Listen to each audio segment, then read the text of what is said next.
ശങ്കരാചാര്യം കേശവം ബാദരായണം സൂത്രഭാഷ്യകൃതൗ വന്ദേ ഭഗവന്തൗ പുനഃ പുനഃ. സദാശിവസമാരംഭം ശങ്കരാചാര്യമധ്യമാം അസ്മദാചാര്യപര്യന്താം വന്ദേ ഗുരുപരമ്പരാം. ബോധാനന്തം ച കല്യാണം ദാനന്തമാത്മജം സച്ചിദാനന്തമാത്മജം സച്ചിദാനന്ദം. ധർമ്മകർമ്മങ്ങൾ സമീചീനമാകുമോ മാനവന്? ആകുമെങ്കിൽ അതെപ്പോഴാണ്?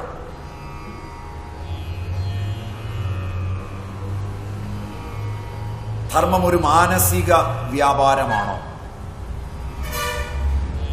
ധർമ്മം ഒരു മാനസികവും വാചികവുമായ വ്യാപാരം മാത്രമാണോ? ധർമ്മത്തിന് കർമ്മവേളയിൽ എത്രത്തോളം പ്രസക്തിയുണ്ട്?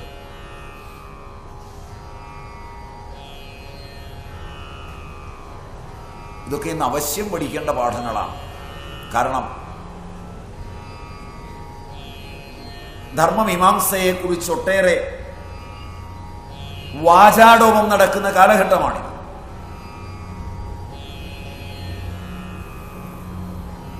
നാം ഓരോരുത്തരും നമ്മുടെ അന്തരംഗങ്ങളിലേക്ക് നോക്കി ധർമ്മനീതികൾ എത്രത്തോളം നമുക്ക് മാനസികമായി തൃപ്തമാണ്, എത്രത്തോളം നമ്മുടെ വാക്കുകളിൽ ധർമ്മത്തിന് പ്രസക്തിയുണ്ട്, അവ എത്രത്തോളം നമ്മുടെ കർമ്മങ്ങളിലേക്ക് കടന്നു വരുന്നുണ്ട്. ധർമ്മത്തെ അവലംബമാക്കിയുള്ളൊരു ജീവിതക്രമം മറ്റുള്ളവരോട് പറയാനുള്ളതിനപ്പുറം സ്വജീവിതത്തിൽ ഉണ്ടാകുമോ എപ്പോഴെങ്കിലും?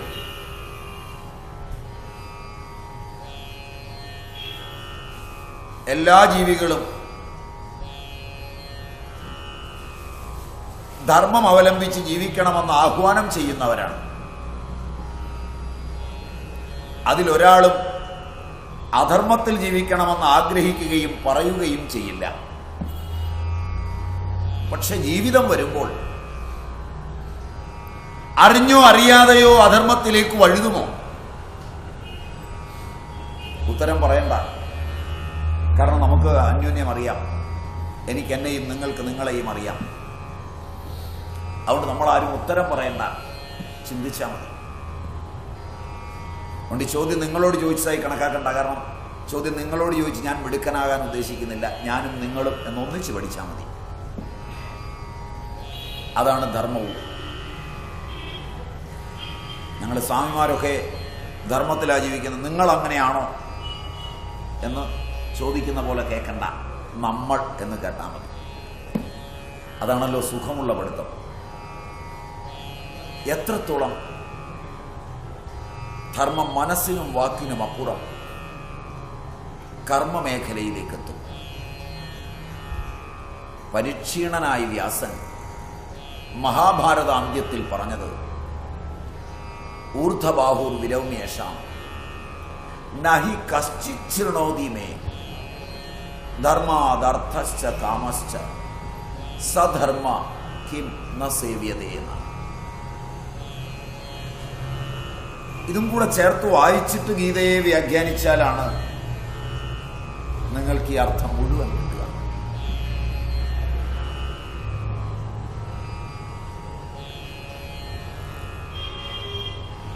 ഊർധ്വബാഹുർ വിരൗമ്യേഷാം നഹി കശ്ചിത് ശൃണോതി മേ. കൈ രണ്ടും പൊക്കി ഉച്ചമോതുന്നേ കുഞ്ഞിക്കുട്ടൻ തമ്പുരാൻ. ഞാനിതാ എൻ്റെ രണ്ട് കൈയും പൊക്കി പിടിച്ച് ഉറക്കെ പറയുന്നു, ധർമ്മത്തിൽ നിന്നാണ് അർത്ഥകാമങ്ങൾ. എന്നിട്ടും എന്തേ ആരും അവയെ സേവിയാത്തതും?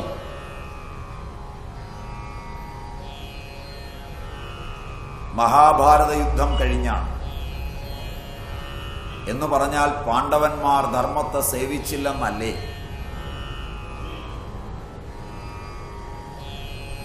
എങ്ങനെയാണ് നിങ്ങൾക്ക് ഗീതോപദേശം എന്ന ധർമ്മത്തിന്റെ ഫലമായിരുന്നു യുദ്ധമെന്ന് ഇനി പറയാൻ കഴിയുക? ഈ വക ലിംഗങ്ങളെല്ലാം സുസജ്ജമായി ഗീതയിലും മഹാഭാരതത്തിലും ഇരിക്കുമ്പോൾ ഗീതാ വ്യാഖ്യാതാക്കന്മാർക്ക് എങ്ങനെ പറയാൻ കഴിയും അർജുനനും പാണ്ഡവരും ധർമാവലംബികളായി നിന്നുകൊണ്ട് കൃഷ്ണന്റെ ഗീതോപദേശത്തെ അവലംബിച്ചാണ് യുദ്ധം ചെയ്തതെന്ന്?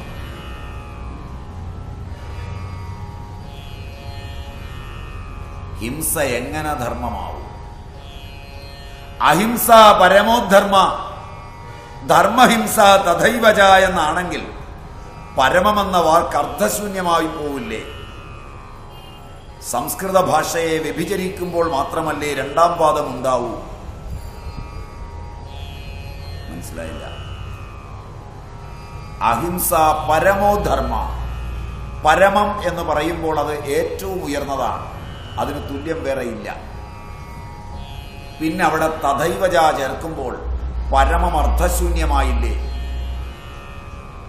ഭാഷയുടെ വ്യുൽപ്പത്തിയെ നല്ലപോലെ അറിയുന്ന പൂർവാചാര്യന്മാർ അങ്ങനെ എഴുതുമോ? സകപോലെ കൽപ്പിതങ്ങളായി പറയുവാൻ ഇച്ഛിക്കുന്നവർ ഹിംസയുടെ ഭാഗത്ത് നിൽക്കുമ്പോൾ തൻ്റെ മതത്തിനും തൻ്റെ ജാതിക്കും തൻ്റെ താൽക്കാലിക ആവശ്യങ്ങൾക്കും വേണ്ടി ഹിംസയിലേക്ക് മാനവ മനസ്സുകളെ കൊണ്ടുപോകാൻ മതത്തെ ഉപയോഗിക്കേണ്ടി വരുന്നൊരു സന്ദർഭത്തിൽ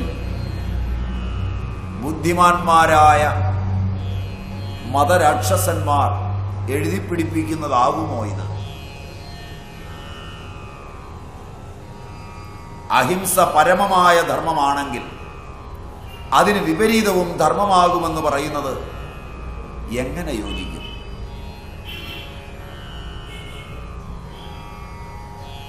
വ്യാസൻ ഇങ്ങനെ കൂടെ പറഞ്ഞിട്ടുണ്ടെങ്കിൽ ഇത്രയും കാര്യങ്ങളെ പശ്ചാത്ഭൂമിയായി വെച്ചുകൊണ്ട് ഇനി നിങ്ങൾക്ക് പഠിക്കണമെന്ന് തോന്നുന്നവർക്കിരിക്കാം, അല്ലാത്തവർക്ക് പോകാം. ഞാൻ അങ്ങനെ പറഞ്ഞത് മറ്റൊന്നുകൊണ്ടുമല്ല, കാരണം ഇത് പഥ്യമാകുമെങ്കിൽ ഇരിക്കാം. പഥ്യമാകുകയില്ലെങ്കിൽ കേൾക്കരുത്, കാരണം നിങ്ങളിൽ ഒരു ഹിംസയോടലെടുക്കും.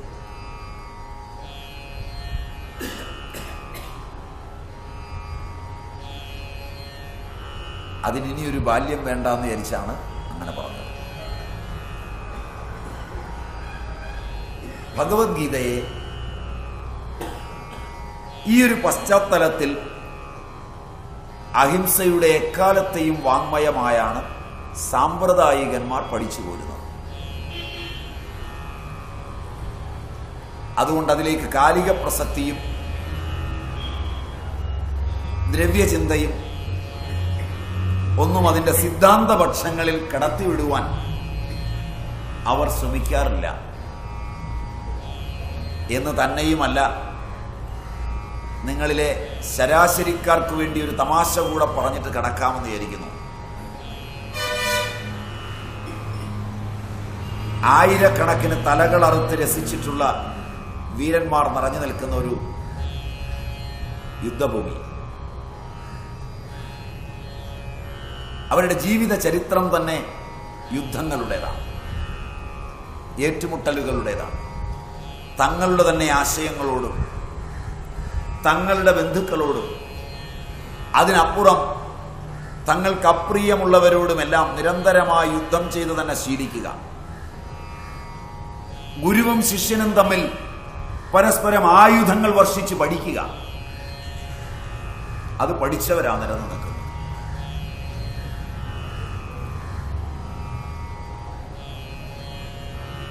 അവരൊരു ദിവസം യുദ്ധം ചെയ്യില്ല എന്ന് പറഞ്ഞതിലൊരാൾ ആയുധം താഴെ വെച്ചാൽ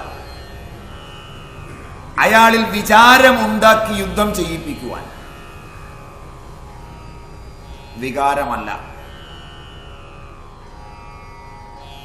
എല്ലാ യുദ്ധങ്ങളിലും സമുജ്വലമായി പ്രവർത്തിക്കുന്നത് വികാരമാണെന്നാണ് എനിക്ക് തോന്നുന്നത്. നിങ്ങൾക്കോ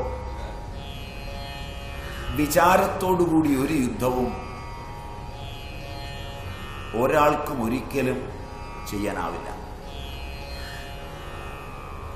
തൻ്റെ മകനെ ഒരച്ഛൻ വടിയെടുത്തടിക്കുമ്പോൾ പോലും വികാരം വേണം. അതേ അച്ഛൻ അയൽപക്കത്തെ കുഞ്ഞ് അതേ തെറ്റ് ചെയ്യുമ്പോൾ അവൻ്റെ അച്ഛനെ ഉപദേശിക്കുന്നത് വിചാരത്തിലും അതേ തെറ്റിന് ഇവിടെ തല്ലുന്നത് വികാരത്തിലുമാണ്. നോ നോ, വികാരം കൊണ്ടല്ലാതെ ഹിംസയുടെ നാമ്പുകൾ പ്രത്യക്ഷമാവില്ല. ഗീത വിചാരമാണെന്നും അത് യുദ്ധത്തിനാണെന്നും പറയുന്നത് മുയലിന്റെ കൊമ്പ് പോലെയാണ്.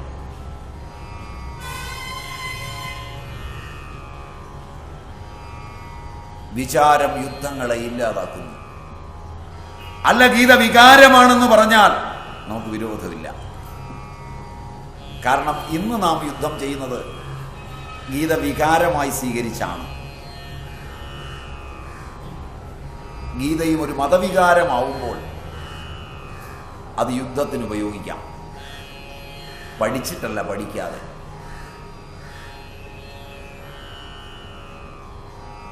അതിനകത്തേക്ക് കയറി അതിൻ്റെ വിചാരശ്രേണി,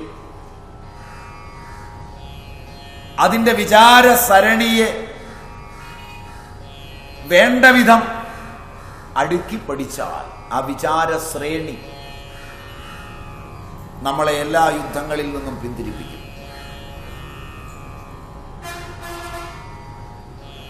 564 ശ്ലോകങ്ങളാണ് യുദ്ധക്കളത്തിൽ അർജുനന് വേണ്ടി കൃഷ്ണൻ ഉരുവിട്ടതെങ്കിൽ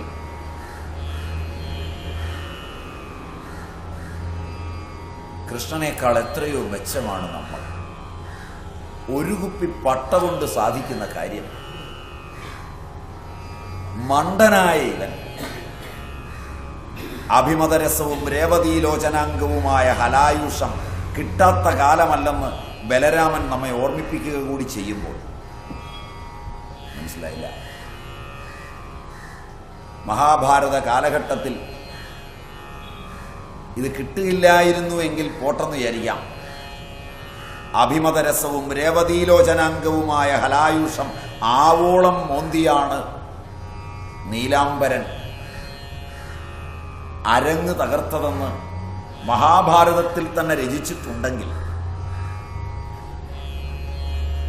തികച്ചൊരു കുപ്പി പട്ട കൊണ്ട് നടക്കുന്ന കാര്യം തിരുവനന്തപുരത്തെ തെരുവോരങ്ങളിൽ ഏറ്റുമുട്ടുകില്ലാത്തവരെ ഏറ്റുമുട്ടിക്കുവാൻ പര്യാപ്തമായ ഈ സ്വയംവൻ സാധനം അന്നും ഉണ്ടായിരിക്കെ ഒരു യുദ്ധക്കളത്തിൻ്റെ മധ്യത്തിൽ നിന്ന് 564 ശ്ലോകങ്ങൾ ഉതിർത്ത് ഇത് ചെയ്യിക്കാൻ പോയവനേക്കാൾ മണ്ടൻ ലോകത്തിനി ജനിക്കില്ലെന്ന് തന്നെയാണ് എൻ്റെ വിശ്വാസം. ശവപ്പെട്ടിയിലും ആണിയായെന്ന് ഞാൻ വിചാരിക്കുന്നു. ഇനി മതിയാവുമെന്ന് തോന്നുന്നു ആ ആക്ഷേപഹാസ്യം. അതങ്ങനെ മനസ്സിലായില്ലെങ്കിൽ എനിക്ക് നഷ്ടമാണ്. എന്നൊരു ഹാസ്യം പറഞ്ഞാൽ പോലും ആളുകളോട് പറയുന്നവൻ ചിരിച്ചു കാണിച്ച് ചിരിപ്പിക്കേണ്ട കാലഘട്ടമാണ്. അതുകൊണ്ട് നിങ്ങൾ നല്ലപോലെ ഓർത്ത് നോക്കുക. മഹാഭാരത യുദ്ധക്കളത്തിൽ യുദ്ധത്തിനായെത്തിയ 11 വേഴും 18 അക്ഷൗഹിണി,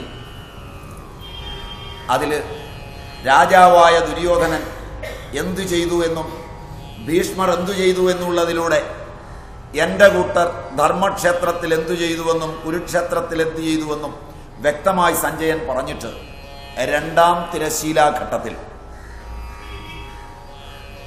ഭീഷ്മന്റെ ശംഖിന് മറുപടിയായി ശംഖ് മുഴക്കുകയാണ്. നോക്കാം, പുസ്തകം ഉണ്ടെങ്കിൽ എടുത്തോളൂ. അവിടം വരെയാണ് ഞാൻ എടുത്തിരുന്നതെന്നാണ് എൻ്റെ ഓർമ്മ. നേരത്തെ ഉണ്ടായിരുന്നവർ ഓർമ്മിക്കുന്നവർ ശരിയാണ് ഞാൻ പറഞ്ഞു നിർത്തിയത്. അവിടം വരെയാണ്. അവിടം വരെ നമ്മൾ ശ്ലോകവും അന്വയവും അർത്ഥവും വഴിയാണ് പഠിച്ചു പോകുന്നത്. അതുപോലെ പോണോ? ജനറലി പറഞ്ഞു പോയാൽ മതിയോ? അതുപോലെ പോണോ? കാരണം എനിക്ക് ജനറലി പറഞ്ഞു പോകാനും ഇഷ്ടമാണ്, ഇപ്പൊ പറഞ്ഞു പോകുന്ന പോലെ. അതല്ല, ശ്ലോകാനുശ്ലോകം എടുക്കണമെങ്കിൽ. കാരണം അല്ലെങ്കിൽ നിങ്ങൾ നാളെ പോയി ഒരാളോട് പറഞ്ഞ് രക്ഷപ്പെടുകയൊന്നുമില്ല. ഇത് യുദ്ധത്തിനല്ല എന്ന് പറഞ്ഞു കഴിഞ്ഞാൽ തന്നെ നിങ്ങൾ തല്ലു വാങ്ങിക്കും. രണ്ടും ആകാം, എനിക്ക് വിരോധമില്ല. ടോട്ടലി ഞാൻ ഓടിച്ച് ഈ ഒരു ക്ലാസ് കൊണ്ട് തീർത്തു തന്നാൽ മതിയെങ്കിൽ അതും ആകാം. ടെക്സ്റ്റോടുകൂടി തന്നെ രണ്ട് പക്ഷം വന്നതുകൊണ്ട് ടെക്സ്റ്റോടുകൂടി എന്നവർ ഒന്ന് കൈവക്കിയാൽ, കാരണം അടിസ്ഥാനമായിട്ട് തന്നെ പഠിച്ചു പോകണം എന്നുള്ളവർ അത് വേണ്ട, ഒന്ന് ഓടിച്ചങ്ങ് പറഞ്ഞു തീർത്താൽ മതി എന്നുള്ളവർ. ജനാധിപത്യമല്ലേ, നമുക്ക് ഭൂരിപക്ഷത്തിന് വിടാം, പഠിച്ചു പോവാം. എന്നിട്ട് ലാസ്റ്റ് ഞാനൊരു ഉപസംഹാരത്തിൽ നിങ്ങൾക്ക് വേണ്ടുന്ന മിനുക്കൊക്കെ തന്നുവിടുകയും ചെയ്യാം. അപ്പോൾ രണ്ടു കൂട്ടരെയും ഞാൻ വിട്ടില്ല എന്നാവും. അവസാനത്തെ ഒരു മിനുക്ക് പണിയിൽ ചുരുങ്ങിയ വാചകങ്ങളിൽ സാധനം ഞാൻ കയ്യിൽ തന്നുവിടാം. കാരണം എനിക്ക് രണ്ടും ഇഷ്ടമാണ്, രണ്ടും പഥ്യവുമാണ്. ഇനി നമ്മൾ കാണുന്ന രണ്ടാം തിരശീലാഘട്ടമാണ്. ഒന്നാമത്തെ രണ്ട് ഭാഗങ്ങൾ, രണ്ട് ചോദ്യങ്ങൾ കഴിഞ്ഞു. രണ്ടാമത്തെ ചോദ്യം, ധർമ്മക്ഷേത്രേ സമവേതാഹ പാണ്ഡവഃ ച ഏവ കിം അകുർവതയ. ധർമ്മക്ഷേത്രത്തിൽ പാണ്ഡവർ എന്തു ചെയ്തു പറയാൻ പോവുകയാണ്. തദശ്വേതൈഃ ഹയൈയുക്തേ തദശ്വേതൈഃ ഹയൈയുക്തേ ചൊല്ലാം.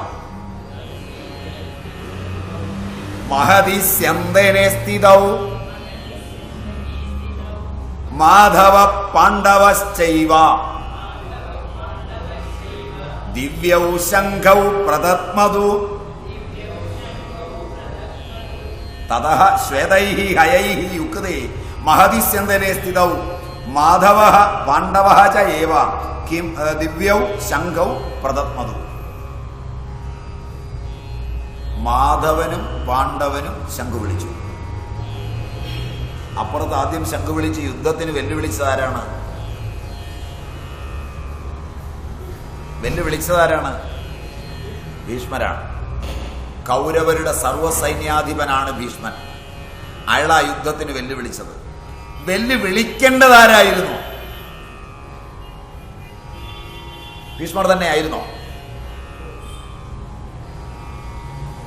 ഭീഷ്മർ തന്നെ ആയിരുന്നോ വെല്ലുവിളിക്കേണ്ടത്?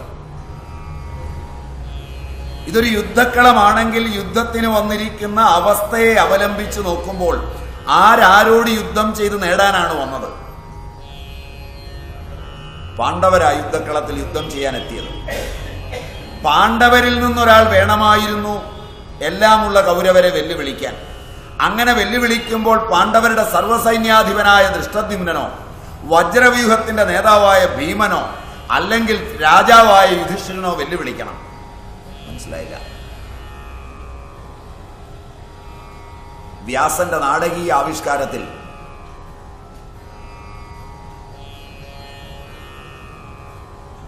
രാജ്യം നഷ്ടപ്പെട്ട് രാജ്യാവകാശം ഉന്നയിച്ച് യുദ്ധക്കളത്തിലെത്തിയ പാണ്ഡവരല്ല ആദ്യം യുദ്ധത്തിന് വെല്ലുവിളിച്ചത്. കൗരവപക്ഷത്തിന്റെ സർവ്വസൈന്യാധിപനായ ഭീഷ്മനാണ് വെല്ലുവിളിച്ചത്, ദുര്യോധനനും അല്ല. ദുര്യോധനൻ ഡിഫൻസ് മതിയെന്ന് പറഞ്ഞിട്ടും ഭീഷ്മനാണ് വെല്ലുവിളിച്ചത്. ദാശമുഖ്യന്റെ കുടിലിന് മുമ്പിൽ വെച്ച് രാജ്യം എനിക്ക് വേണ്ടെന്നും എന്റെ പുത്രന്മാർ രാജ്യാവകാശം ചോദിക്കാതിരിക്കുവാൻ ഞാൻ ബ്രഹ്മചാരിയായിരിക്കുമെന്നും ശപഥം ചെയ്ത ഭീഷ്മന്റെ ബാഹ്യചേഷ്ടകൾക്കപ്പുറം ഈ രാജ്യത്തെ പ്രിയത്തോടെ ഒട്ടി നിൽക്കുന്ന ഒരു അന്തശ്ചേതനയുണ്ടെന്നാണോ?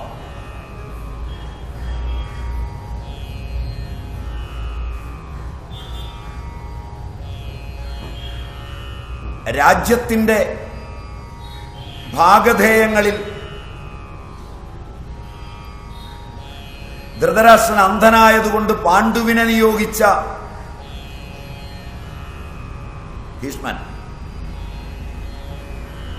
രാജനീതി ജയിക്കുമ്പോൾ പാണ്ഡുവിന്റെ മരണാനന്തരം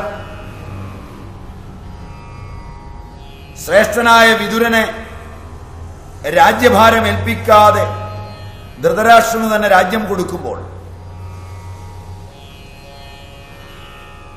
ഔരസ സന്താനത്തിന് മാത്രമേ രാജ്യാവകാശമുള്ളൂ എന്ന നീതിയാണ് പറയാനൊരുങ്ങുന്നതെങ്കിൽ അത് ആദ്യം തന്നെ തട്ടിക്കളഞ്ഞ ഭരതന്റെ വംശത്തിലാണിത് നടക്കുന്നതെന്ന് മറക്കരുത്.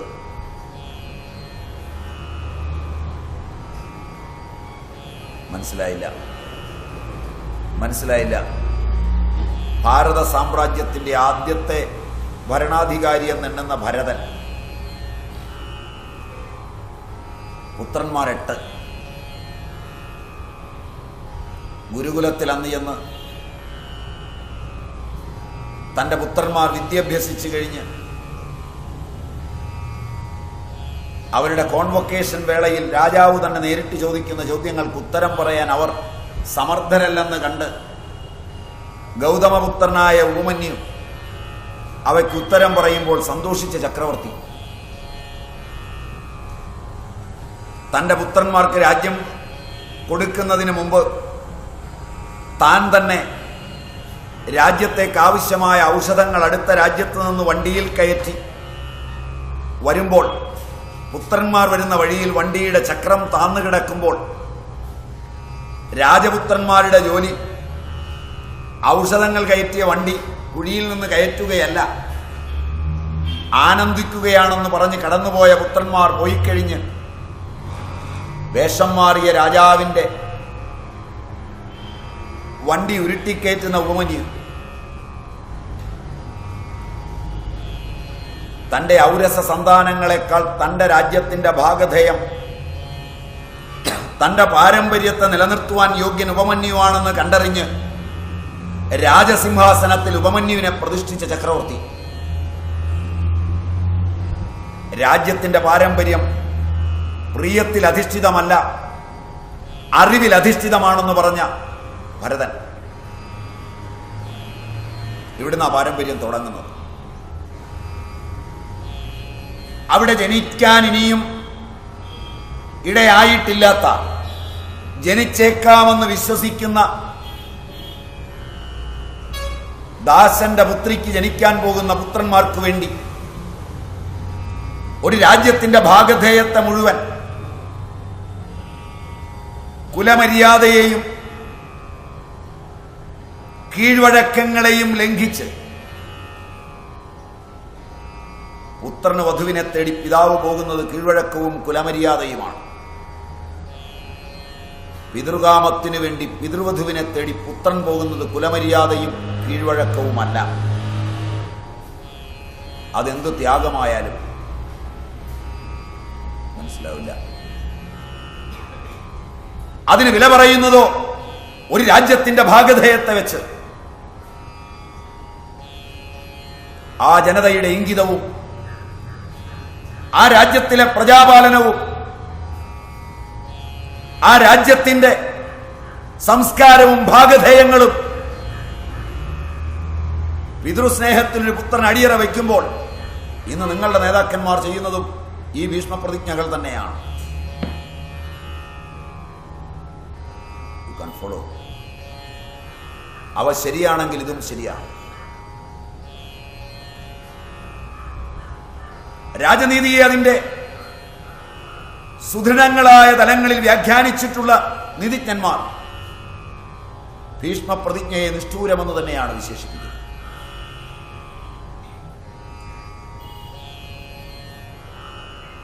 അത് ത്യാഗമല്ല,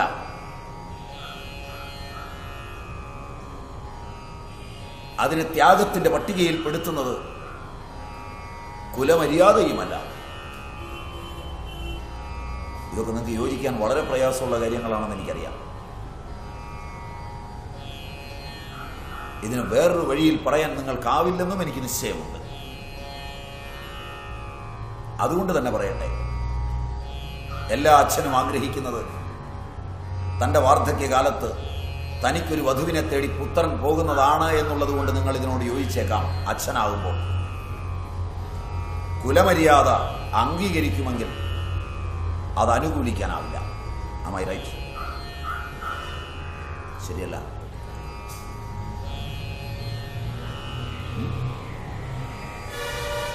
എന്തായാലും മഹാരോഗിയെ സിംഹാസനാരൂഢനാക്കുന്ന ഭീഷ്മൻ അയാളുടെ മൃത്യു കഴിഞ്ഞ് പാണ്ഡുവിനെ സിംഹാസനാരൂഢനാക്കുമ്പോൾ, അയാളുടെ മരണം കഴിഞ്ഞ് ജ്യേഷ്ഠപുത്രന് നൽകാത്തത് അന്ധത കൊണ്ടാണെങ്കിൽ വീണ്ടും അന്ധനെയാക്കാമെന്ന് തീരുമാനിക്കുമ്പോൾ അകത്തെവിടെയോ ഉറങ്ങിക്കിടന്നൊരു കാമം രാജ്യത്തിനോടുണ്ടായിരുന്നത് ഒരു യുദ്ധക്കളത്തിൽ മറനീക്കി പൊന്തിവരികയാണോ? ആ സിംഹനാദത്തിലൂടെ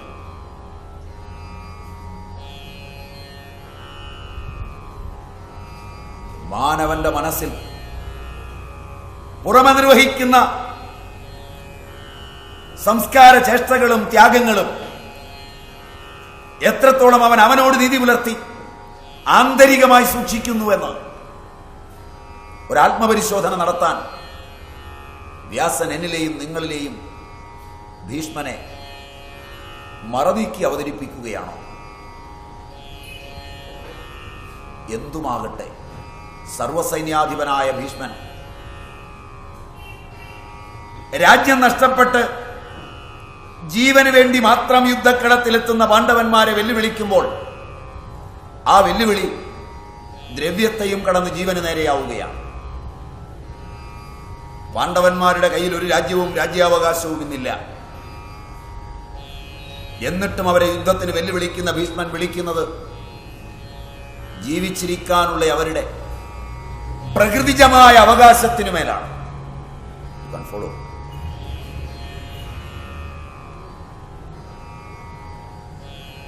മനസ്സിലായില്ല? അതാണ് അതിന്റെ മർമ്മവും. അത്രയുമെങ്കിലും മനസ്സിലാക്കിയിട്ട് ഗീത വായിക്കണം. അല്ലാതെ സമ്മാനം നേടാൻ ഗീത പഠിക്കരുത്. ഞാനും ഒരു ഹിന്ദുവാണ്, ഗീതയിലെ 10 ശ്ലോകം ഞാനും പറയണം എന്നൊന്നും പറഞ്ഞ് പഠിക്കരുത്.